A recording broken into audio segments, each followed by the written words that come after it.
Hello everyone, welcome back to the channel. It's me Barsa here. Today we are going to show you how to create a group on Kik. First, open up the Kik app on your phone.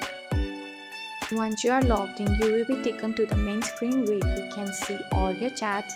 Now let's create a group.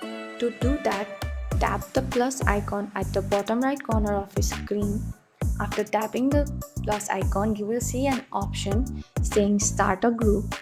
Now it's time to add people to your group. Kik will show you a list of your contacts and you can select the people you want to add by tapping on their name.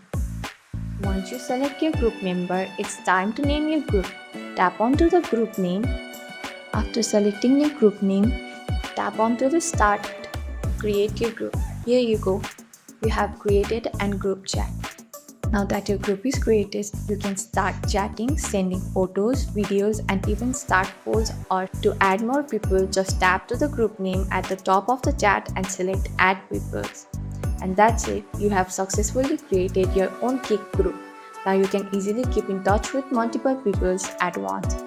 I hope you found this video helpful. If you did, don't forget to like, subscribe, and press the bell icon. Thanks for watching, and I will see you in the next video.